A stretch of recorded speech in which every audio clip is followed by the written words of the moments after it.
근데 본인이 그 신비의 대상의 하나가 돼버린 거에 대해서는 어떻게 생각해요? 그러게요. 어? 그러게요.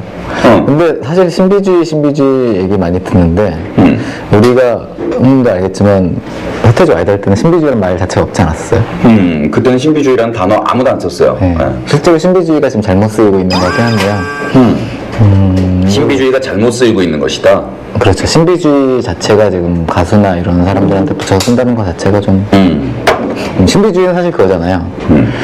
악마를 숭배하거나 아니면 정말 자기를 신비하게 만드는 컨셉을 완벽하게 꾸미고 잡아서 거기에 그 룰 안에서 움직이는 거죠. 정말 자신이 외계인이라고 주장하거나 하거나 예수라고 주장을 하거나 그런 컨셉이면 신비주의인데 나는 신비주의랑 거리가 멀죠 사실. 사실은 그런 생각이 들 때도 있어요. 지금 우리나라 매스미디어나 대중들이 볼 때는 서태지 씨의 경우가 예외에 해당하기 때문에 철저한 자기 관리에 대한 것들을 요구할 뿐인데 그런 것들이 신비주의로 보인다. 예를 들면 방송국 측에서 서태지라는 아티스트와 인터뷰를 하거나 쇼를 만들기 위해서는 이쪽의 요구사항을 뭐뭐뭐뭐뭐뭐뭐를 들어줘야 되고 이거는 하면 안 되고 이런 거는 외국의 어떤 유명한 락스타들 경우에는 당연히 이루어지는 일인데 우리나라에서는 사실 서태지 씨 말고는 그런 요구를 해서 들어진 경우가 별로 없어요. 우리나라는 그러니까 연예인들을 매스미디어에서 좀 너무 허드레로 다룬다 그럴까? 그러니까 부르면 네가 와야지라는 식이니까. 그렇죠. 잘못됐죠. 그것부터. 그러니까 아티스트가 자기 표현에 대한 요구를 하고 그런 것들이 받아들여지고 그리고 자기가 원하지 않는 노출에 대해서 당연히 자기가 거부할 권리가 있는 거니까 한마디로 사람답게 살고 싶어서 그런 것뿐인데 그런 것들이 신비주의로 비친다.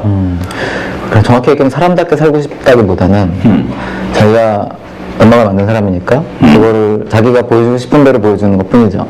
사람답게 살고 싶으면 오히려 그냥 노출을 막 하겠죠. 근데 작품하는 사람이니까는 작품을 멋있게 만들어서 원하는 대로 보여주는 건 당연한 거죠. 그 작품이 자기가 사람들이 이런 식으로 받아들여줬으면 제일 좋겠다라는 그 바램을 가장 강렬하게 가지고 있달까? 그냥 녹음은 그런 거예요. 알겠죠, 여러분도? 항상 부스들 똑같은 소리 나오잖아요. 그냥 한번 미친 척을 한번 해본 거죠. 이상한 데서 하면 어떤 소리가 녹음에 수음이 될까. 그래서 마이크 있는 데로 다 갖고 가고 사실은 처음에 한 10%도 못 쓸 거라고 생각했어요. 10%가 아니 아예 못 쓴다. 전기는 어떻게 공급했어요? 전기는 끌어왔죠. 전기는 끌어오고 녹음 장비는 전부 공수해서 나르고. 근데 그렇게 많지는 않았고 기타랑 베이스는 녹음했기 때문에 앰프랑 몇 개만 갖고 왔고 토로트리랑 그래서 한 일주일 정도 있으면서 겸사겸사 그러니까는 음악 다 끝났으니까 좀 편하게 뭔가 휴양지 같은 느낌에서 녹음을 하자. 생각해보니까 휴양지는 아니네요. 자연에 나가서 편하게 놀면서 좀 해보자라는 생각도 있었고 여러 가지가 다 맞았어요. 미스테리 같은 느낌. 그리고 서태지가 현장에 나타났다 그러면 사람들이 분명히 관심을 가질 것이다. 이거는 홍보에 이용이 된다. 뭐 이런 얄팍한 상술 등등. 왜 본인이 계산을 때렸단 말이야? 그럼요. 누가 때려요? 내가 때리지. 사악해. 그래서 우리가 비디오도 이렇게 찍었죠. 몰래 도찰한 것처럼 팬이. 팬이 그 흉가를 도찰한 것처럼? 네. 나무 뒤에 숨어서 이렇게 찾다가 경원이 딱 불을 켜면 호덕호덕 튀어나가는 그 나무 뒤에서 이렇게 찍은 건 내가 찍었어요. 지금 밝히는 거지만 숯불 사이에서 그리고 도망가는 거는 저기 있는 우리 직원이 이야.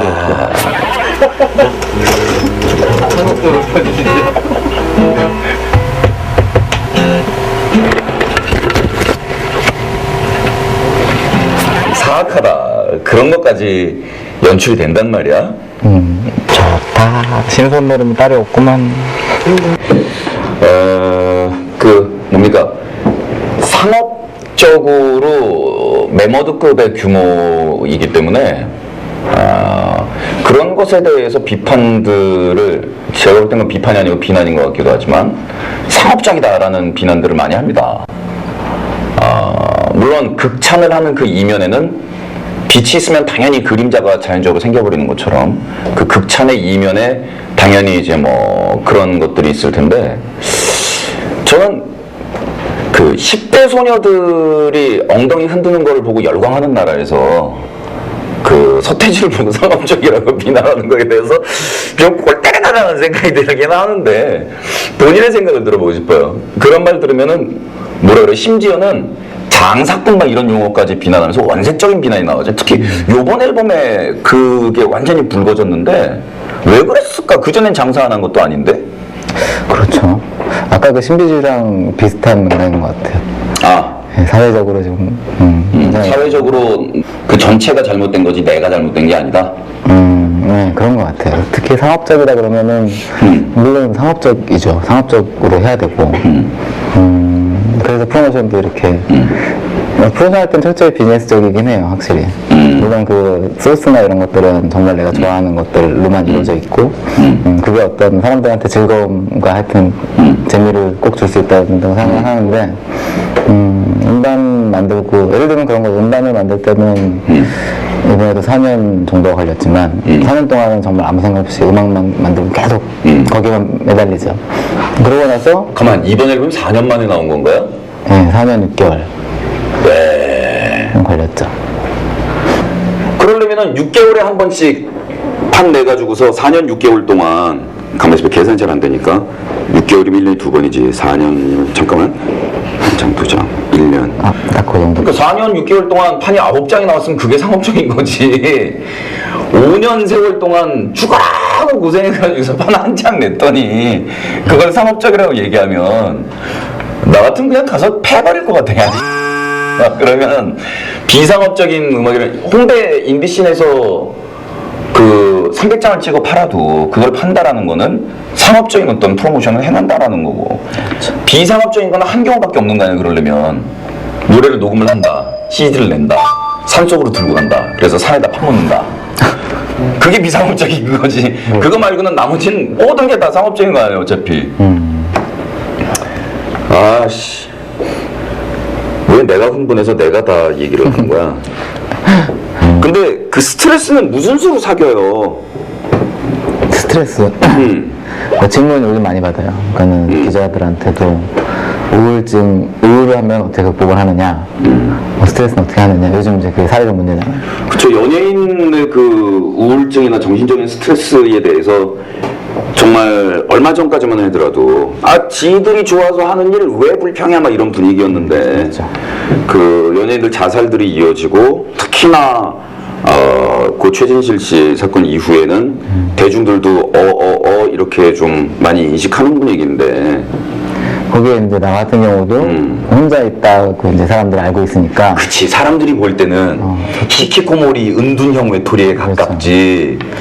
저 새끼 자살하는 거 아니냐 라고 생각할 가능성이 다음번 유력한 명당 괴담 후보야. 그래서 요즘 이제 그런 질문들을 받아요. 근데 실제로 나 같은 경우에는 이런 얘기 하는 게 되게 이상하게 들릴 수도 있고 약간 뭐안 좋게 비춰질 수도 있는데 실제로 정말 우울한 느낌이라는 거를 한 번은 경험을 하고 싶어요. 한 번도 낙천적이어서 그렇긴 한데 예를 들면 뭐 우울한 음악들을 들으면은 이게 잠깐 일어나세요. 우울하다 분명히 그런 느낌은 알겠는데 정말로 사람들이 얘기하는 이렇게 뭐 땅끝까지 떨어진다, 아무것도 할 수가 없다 이런 거에 대해서 한 번 정말 느껴보고 싶은 정도로 그런 쪽으로는 잘 몰라요.